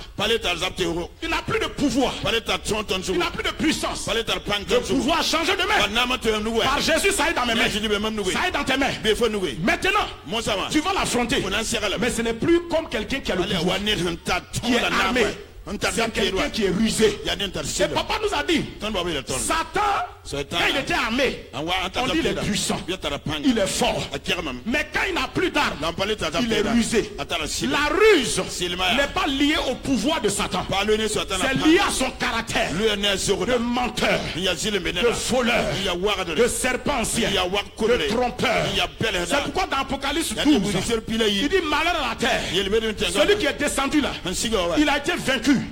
Mais c'est le serpent ancien, le grand dragon, le trompeur, le calomniateur, l'accusateur des frères. Donc désormais Satan vient vers toi en utilisant son caractère de ruse pour te manipuler. Comme il est menteur, quand il vient, il va commencer à te dire ce qui n'est pas en accord avec la parole de Dieu. Si tu acceptes son mensonge, tu seras séduit. Tu seras trompé. Tu seras séduit. Tu seras trompé. Si tu acceptes son mensonge, tu vas avoir des problèmes. Donc le diable vient vers les gens avec ses ruses, avec la tromperie, la séduction. Mais écoutez, c'est la même chose. Quand il est allé rencontrer Adam et Ève dans le jardin d'Éden, on se souvient, non? Il n'est pas venu avec son pouvoir, puisqu'il n'en avait même pas su.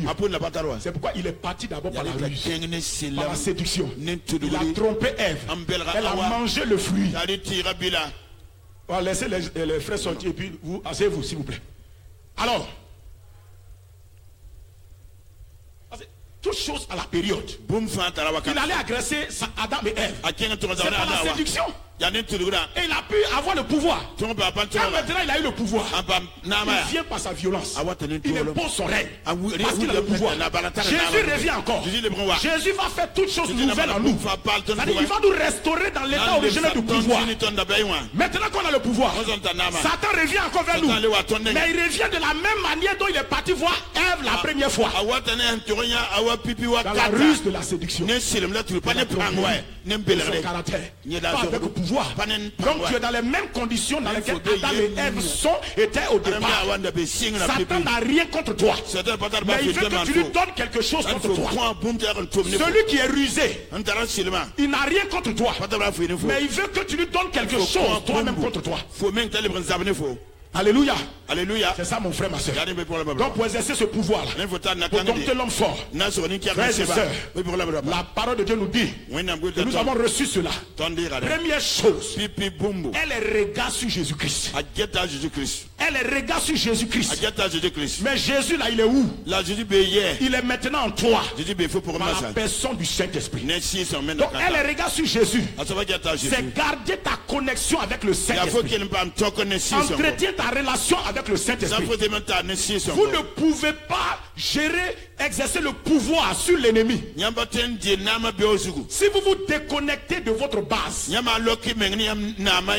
vous déconnectez de votre source. Jésus a dit que sans moi vous ne pouvez rien faire.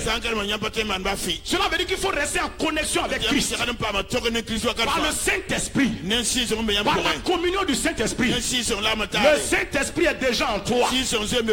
Il n'est pas au dehors. Le Saint-Esprit est déjà en toi. Quand le Saint-Esprit est en toi, prends conscience qu'il est en toi. Communie avec le Saint-Esprit. Parle au Saint-Esprit. C'est vrai dans ton langage que tu comprends le français ou quoi, mais ensuite il t'a donné un langage supérieur, le parler en langue.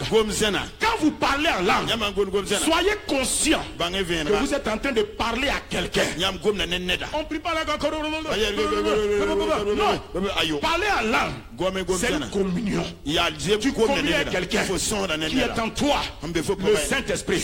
Quand tu le fais, le Saint-Esprit commence à manifester la présence de Dieu. C'est quoi la Bible dit? Il ne faut pas l'attrister. Il est le Seigneur de la moisson. Il est le Seigneur de la mission. Aujourd'hui sur la terre, celui qui est avec nous, c'est le Saint-Esprit. Jésus dit c'est avantageux que je parte et qu'il vienne. Dans 2 Corinthiens 3, verset 16, 17 et 18, on nous encourage là-bas à avoir les yeux sur le Saint-Esprit. La Bible dit qu'aujourd'hui sur la terre, nous devons tourner nos cœurs vers le Saint-Esprit. Il dit lorsque les cœurs se convertissent au Seigneur, lorsque les cœurs se tournent vers le Seigneur, et il dit, oh le Seigneur, c'est le Saint-Esprit. Et là où le Saint-Esprit est présent, là où le Seigneur, la vraie liberté spirituelle, la vraie liberté se manifeste. Le Saint-Esprit est en nous. Personne ne peut gérer le pouvoir qui est dans ses mains s'il se désengage vis-à-vis du Saint-Esprit, s'il n'honore pas le Saint-Esprit, s'il ne respecte pas le Saint-Esprit, s'il arrête de faire ce qui attriste le Saint-Esprit, s'il arrête de blesser le Saint-Esprit, de résister au Saint-Esprit, va voir que le pouvoir va commencer à se manifester. Quand il va commencer à exercer son pouvoir, le Saint-Esprit va l'appuyer. C'est ce que Dieu a dit à Josué. Nul ne tiendra devant toi parce que je suis avec toi. Ma présence là te suffit. Il a dit à Gédéon, je suis avec toi là. C'est ce qui fait que tu es vaillant. Sans ma présence, il n'y a pas de vaillance. La vaillance d'un chrétien se trouve dans la présence de Dieu qui est en lui par le Saint-Esprit. Et tu dois entretenir cette présence. Tu dois communier avec cette présence. Parler en langue. Reconnaître le Saint-Esprit. L'adorer. Il faut le faire. On n'a pas dit de le faire parce que tu le sens. On te dit de le faire parce que Dieu a dit de le faire. 1 Corinthiens 14, 18. Paul dit, je parle en langue plus que vous tous. Il a pratiqué ça dans sa vie. Aujourd'hui, l'église doit revenir sur ça. Pratiquer ça. Je vous assure, ça a fait échapper de beaucoup de situations. Parce que celui qui est sur le terrain, en train d'exercer son pouvoir, doit être en connexion alerte au Saint-Esprit. Le Saint-Esprit va te dire des choses. Il faut que tu discernes ça. Deuxième élément, l'importance de la parole. La puissance de la parole. Celui qui a le pouvoir dans ses mains doit posséder la parole de Dieu. La parole de Dieu est près de toi. Romains 10, verset 8, 9, 10 dit, la parole de Dieu est près de toi. Elle est dans ta bouche. Elle est dans ton cœur. Il dit cette parole, elle est près de toi. Elle doit aller dans ta bouche. Elle doit descendre dans ton cœur. Il dit c'est la parole de la foi. Pourquoi? Parce que Dieu fait tout avec sa parole. Si Dieu décide de faire quelque chose, c'est pas sa parole. Ne nous trompons pas. Dieu ne mettra jamais sa parole de côté. Mais il peut te mettre de côté si tu ne suis pas sa parole. Ah oui, hein? Dieu ne va jamais mettre sa parole de côté à cause de nous. Dieu ne partage pas la gloire de sa parole avec quelqu'un. Dieu ne donne pas sa parole pour qu'on la discute. Dieu a trop confiance à sa parole. Quand Dieu envoie sa parole, il est sûr qu'elle va faire le travail. C'est pourquoi il ne te demande pas d'aider la parole. Dieu ne te dit pas d'aider la parole. Il te dit de croire la parole, de la confesser et de la pratiquer. Si tu le fais, tu vas voir que la parole fait asseoir ton règne. La parole bâtit ton règne. Ton pouvoir exercé convenablement. Quand Jésus a fini le sermon sur la montagne, dans Matthieu 5, 6 et 7, Jésus a conclu par une parole. Il a dit, si quelqu'un entend les paroles que je dis et les met en pratique, il ressemble à quelqu'un qui a bâti, qui a construit sa maison sur le roc. Vous ne pouvez rien construire sans la parole. Si tu veux construire quelque chose qui va durer dans le temps, durer dans l'espace, que ce soit ta vie, ton ministère, ta destinée, que ce soit l'église, ça doit être bâti sur la parole. Et comme on bâtit sur la parole, on l'entend, on la reçoit, on croit la parole, on confesse cette parole et on la met en pratique. La parole de Dieu est puissante. Dieu soutient tout par sa parole. Dieu gère tout par sa parole. Tout est contrôlé par la parole de Dieu. La parole de Dieu est notre nourriture spirituelle. Nous devons la manger. Nous devons la consommer. Dieu a dit à Josué, Moïse t'a donné l'onction. Il a prié pour toi. Tu vas affronter Canaan. Mais il a dit à Josué, médite le livre de la loi jour et nuit. Il dit médite-la. Demeure en elle. Elle demeure en toi. Il dit agis fidèlement. Tu auras le succès. Et il dit Josué, si tu fais ça, à cause de cette parole, ma présence avec toi est garantie. À cause de cette parole, tu seras fortifié et tu seras courageux. Vous ne pouvez pas être courageux sans la parole. C'est qui nous donne le courage. Quand ça va prêcher là, il y a des défis. Tu t'en vas témoigner. Il y a des défis. Qu'est-ce qui te donne le courage? C'est la parole de Dieu. C'est la parole qui te donne le courage. C'est la parole qui te donne le courage. Souvent tu es en train de prêcher, les gens sont en train de faire des incantations exprès contre toi. Tu les vois, tu sais qu'ils sont là. C'est la parole qui te donne le courage. Il dit Josué. Parce que pourquoi Dieu est un Dieu, il parle selon le contexte dans lequel tu es. Josué a commencé à avoir peur. Parce que Moïse, son leader, est mort. Il était triste. La peur a commencé à le gagner. L'homme qui intercédait en haut et puis lui gagnait les victoires en bas. Dieu dit le monsieur est mort. C'est fini. Il dit lève-toi. Dieu va commencer à lui donner ses paroles pour l'encourager.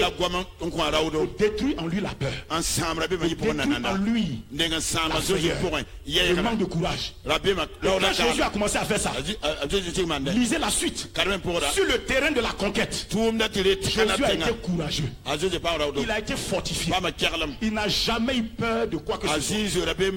Parce qu'un leader qui n'est pas pétri dans la parole ne peut pas être assuré dans son leadership. Parce que souvent les gens vont s'opposer à toi. Les gens vont vouloir te contredire dans ce que tu dis. Mais c'est la parole qui est en toi, qui te donne la certitude que oui, tu vas aller de l'avant. Et j'ai lu une histoire, un homme de Dieu a dit aucun leader, personne ne vous suivra si vous êtes leader. Et les gens qui vous suivent ne seront pas aussi prêts à mettre leur vie dans votre main s'ils ne voient pas votre assurance. On ne met pas sa vie dans les mains de quelqu'un qui lui-même n'a pas d'assurance. Mais quand tu es rempli d'assurance, les gens, même s'ils n'ont pas la foi, ils vont compter sur ta foi.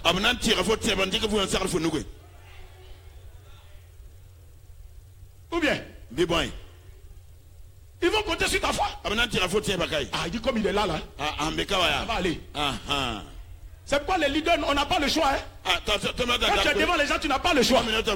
Tu es obligé d'avoir de l'assurance. En ce moment-là, tu pourras avancer. Mais cette assurance, on ne l'invente pas. Ça vient de la parole. Quand tu es dans la parole, l'assurance est manifestée en soi. C'est ça qui va te donner d'affronter le diable. C'est le dominer. Quand il vient vers toi, tu dis il est écrit. Il vient vers contre toi, tu dis il est écrit. Il insiste, tu insistes. C'est ce que Jésus notre Seigneur a fait. Alléluia. Troisième chose, le nom de Jésus-Christ nous a été donné. Nous devons utiliser le nom Jésus. Papa Dieu nous a donné le nom Jésus. Le nom que Papa Dieu nous a donné. La Bible que le Père a élevé ce nom d'abord au-dessus de tous les noms. Et il a envoyé ce nom-là sur la terre par le Saint-Esprit. Écoutez, le nom que nous utilisons. C'est vrai, dans la Bible qu'on lit, on voit Jésus de Nazareth. Mais ce n'est pas le nom Jésus de Nazareth que Dieu nous a donné. C'est plus que ça. Jésus de Nazareth, il est né comme un simple homme. Il a vécu sa vie comme un simple homme. Il est mort à la croix. Il est enseveli, ressuscité, glorifié. Et Pierre dit, dans Acte 2, le jour de la Pentecôte, il dit ce Jésus-là, que vous avez crucifié, Dieu l'a fait Seigneur et Christ. Écoutez-moi, il y a trois dimensions dans le nom Jésus. Il y a la dimension sauveur dans ce nom. Il y a la dimension Seigneur dans ce nom. Il y a la dimension Christ dans ce nom. Ça, ce nom-là que le Saint-Esprit nous a envoyé sur la terre. Quand le nom a été glorifié, le Saint-Esprit l'a ramené sur la terre comme héritage de l'église. Il a reçu le nom au-dessus de tous les noms. C'est ce nom-là que Papa Dieu a ramené et il nous a donné. Le nom qu'on a reçu, c'est pas Jésus de Nazareth, c'est Jésus Seigneur et Christ. J'espère que tu comprends ce que je veux dire. Ce nom-là a été chargé de seigneurie, investi de l'onction, investi du salut. C'est pourquoi Pierre prêche pour dire il n'y a aucun autre nom dans le ciel, sur la terre, sous la terre, qui a été donné parmi les hommes, par lequel nous devons être sauvés. Écoute-moi mon frère, ma soeur. Le nom de Jésus-Christ est puissant et vivant. C'est le nom glorieux. Par ce nom-là, tout genou fléchit. Et le papa nous a dit, tu n'as pas besoin de foi pour utiliser ton propre nom. Le nom de Jésus est mon nom, c'est ton nom. On n'a pas besoin de foi. Il faut le courage. C'est pourquoi l'apôtre Paul dit, à la mention de ce nom, Paul a parlé beaucoup de la foi. Mais pourquoi quand il a reçu le nom de Jésus, il ne dit pas à la foi dans ce nom. Il parle de la mention. La mention est suffisante. La mention est suffisante. C'est pourquoi il faut du courage. Quand il y a une situation devant toi, il y a le courage de mentionner le nom. Et le nom va travailler. Dimanche est passé, je crois que je suis passé. Quand je suis venu au culte pour prêcher, le Seigneur m'a dit proclame le nom Jésus. Et puis on a commencé à proclamer. C'est-à-dire on a commencé à dire Jésus, Jésus. On a entonné un cantique et parle du nom de Jésus. On a commencé à le chanter. Aussitôt, et j'ai dit que quand on mentionne le nom, le pouvoir s'exerce en même temps. On a commencé à mentionner le nom. Jésus, Jésus, Jésus, Jésus. On a commencé à chanter ce cantique. La puissance de Dieu a commencé à agir. Et il y a deux ou trois petites filles qui étaient là. Elles sont tombées. Commencé à manifester. C'était la sorcellerie. C'était la sorcellerie. Elles étaient là assises quelque part dans un cercle là. Mais le nom de Jésus a Nyagalisa.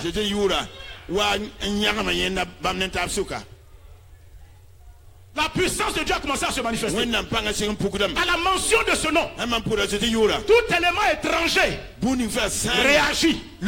Si tu mentionnes le nom Jésus, il y a toujours une réaction. Même si tu ne la vois pas, il y a toujours une réaction. C'est pourquoi il ne faut pas jouer le nom. Il ne faut pas s'amuser à le nom. Il faut exercer le nom avec courage, avec honneur, avec respect. Il faut exercer ce nom. Il faut commander au nom de Jésus. Proclamer au nom de Jésus. Parler au nom de Jésus. Le nom de Jésus arrête le mouvement des ténèbres. Le nom de Jésus arrête les vents et les tempêtes. Le nom de Jésus convertit même les gens. Quand j'étais chrétien, quand j'étais converti plutôt, il y a un frère qui a témoigné. Il dit lui personne ne l'a évangélisé comme ça. Il dit un jour il s'est levé. Il partait uriner. Il a vu sur une pancarte Jésus est sauveur. Il est allé dormir. Il dit quand il allait se coucher, la phrase là revenait dans son cœur. Le mot il a lu là. Quand il dort, ça résonne. Jésus est sauveur. Jésus est ton sauveur. Jésus est ton sauveur. Le lendemain matin, il s'est levé. Il est allé chercher une église. Il est rentré là-bas. Et il a donné sa vie à Jésus. Tu n'as pas l'air de croire ça. Ton amen est fragile.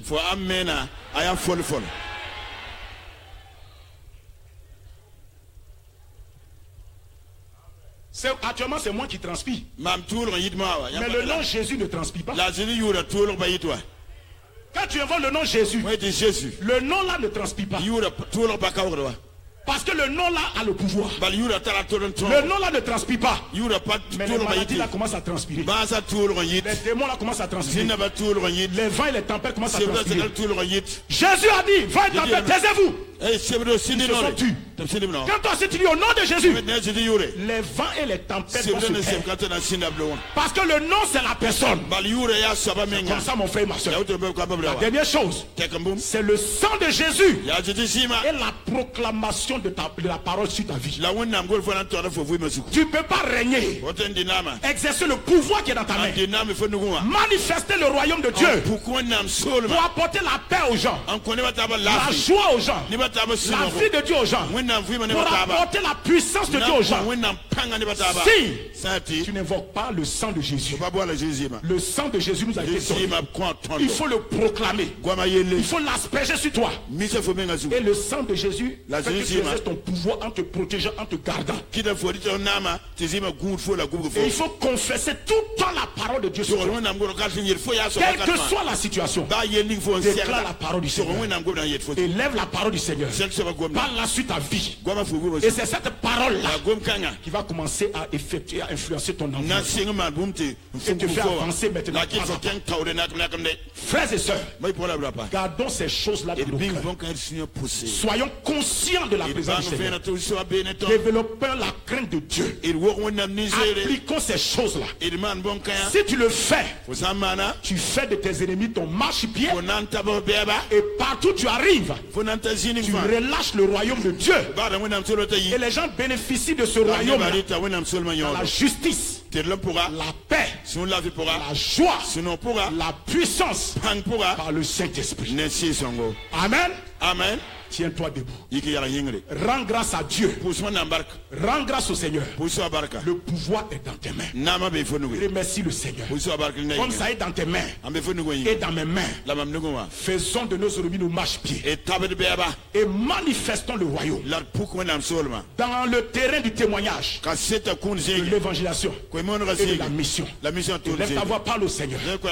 Parle au Seigneur. Que tu vas dans la mentalité de pratiquer, d'obéir à tout ce que tu as entendu cette semaine, à tout ce que tu as reçu, tout ce qui est venu en toi par la parole du Seigneur, que tu prends la décision de pratiquer tout cela, exercer, d'être pratique avec toi-même afin de voir les résultats.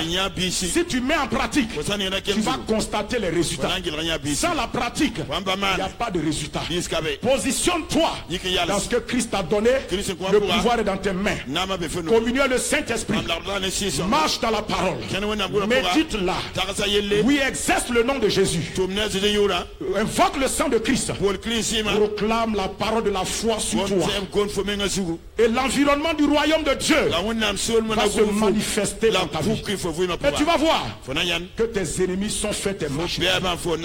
Ils sont faits ton marchepied. Et en ce moment-là, tu vois mon frère, ma soeur, que quand tu agis, le royaume de Dieu agit dans la vie des autres. Eux aussi bénéficient de la grâce de Dieu. Merci Père pour cette semaine bénie, pour ta parole. Tu nous as rappelé encore ce que nous avons entendu. Père, scelle toutes ces choses-là dans nos vies par le précieux sang de Jésus. Fais du bien à nos cœurs.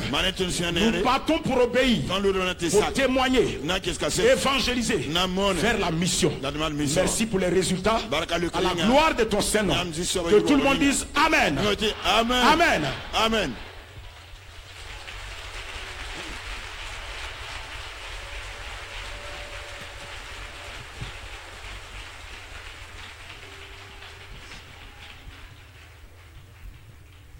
Alléluia. Alléluia. Acclamons encore le Seigneur. Acclame-le, acclame-le. Acclame-le de tout ton cœur. Alléluia. Amen. Amen. Amen. Amen. C'est le moment de la Sainte Seine. Nous rendons grâce au Seigneur pour toute cette semaine, pour ce qu'il a fait, pour ce qu'il nous a rassemblés ici, nous a équipés à travers notre Père spirituel. Alléluia. Afin de créer des assurances en nous. Et Jésus nous dit, comme le Père nous a envoyés, comme le Père m'a envoyé du moins, moi aussi je vous envoie. Et Jésus a exercé l'autorité avec assurance. Ce que nous avons reçu durant toute cette semaine-là a créé une assurance en nous afin que nous puissions agir dans cette assurance-là. Alors que nous prenons le corps et le sang de Christ, tu vas rendre grâce au Seigneur pour cette assurance qui a été créée en toi. Alléluia. Alléluia. Amen. Parce que c'est une réalité, c'est une révélation que nous avons reçue de la part de notre Père spirituel. Et pour ceux qui ne sont pas passés par les eaux de baptême par immersion, vous pouvez vous abstenir. Il y a des cours, il y a des enseignements qui sont donnés chaque lundi à partir de 18h30 à la salle dénommée École de Dimanche. Donc, à gauche. Voilà. Là, vous pouvez venir les lundis soirs à partir de 18h30 pour suivre ces enseignements afin de pouvoir aussi communier à la table du Seigneur avec les frères et les sœurs. Nous allons lever le corps et le sang de Christ. Seigneur, ce matin, nous te bénissons. Nous te rendons toute la gloire. Merci pour ces moments bénis que nous passons dans ta présence. Alors,